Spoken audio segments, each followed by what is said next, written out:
Welcome back to Rams TV, and this is Ram, and welcome to our day 2 in Boracay Island. Stay tuned.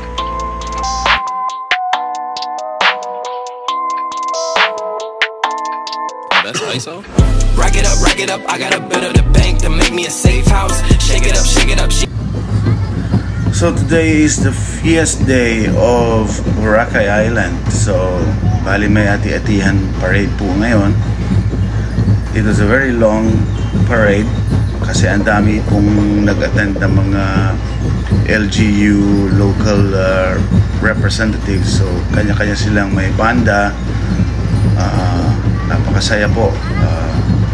Napakaingay, but it's so much fun. Ang dami pong nag-enjoy ng mga locals and foreign tourists. Makikita nyo naman dyan po. Big crowd, so many people. This is the famous iconic And here we also went to the iconic and popular Boracay Rock. This is situated in Station 1 itself. So ang dami nagpapapicture dito. As you can see, napakalinis ng tubig. It's actually crystal clear. Ito yung literal na crystal clear water.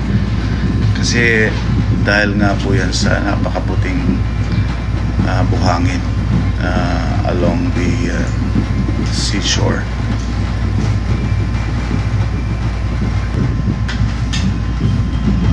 So here we, after we went to the Boracay Rock, the iconic Boracay Rock, naglakad-lakad kami sa shoreline. We enjoyed the sand, and the weather was good. And then after that, we went to the parade na for the Ati-Atihan Festival. Ang saya po. So this does not happen every day, no? It was just a perfect timing na fiesta dito sa kanila. Kaya mayroong Ati-Atihan Festival. Otherwise, you'll have to enjoy the daily activities. So napaka-kind and generous ng mga locals dito, no? Pinainom pa kami ng ano nila, traditional drink.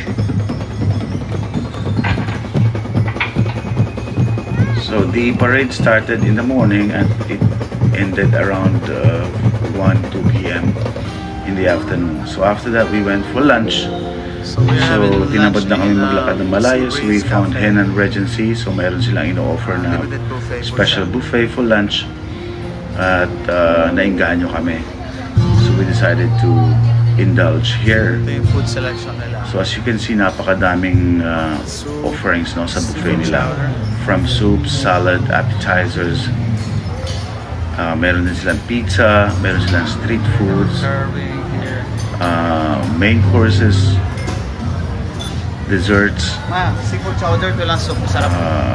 and also yung mga local desserts natin meron din.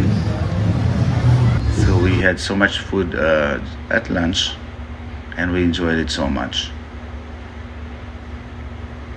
And thanks to the chefs and waiters, Regency Buffet, Henan Regency Buffet.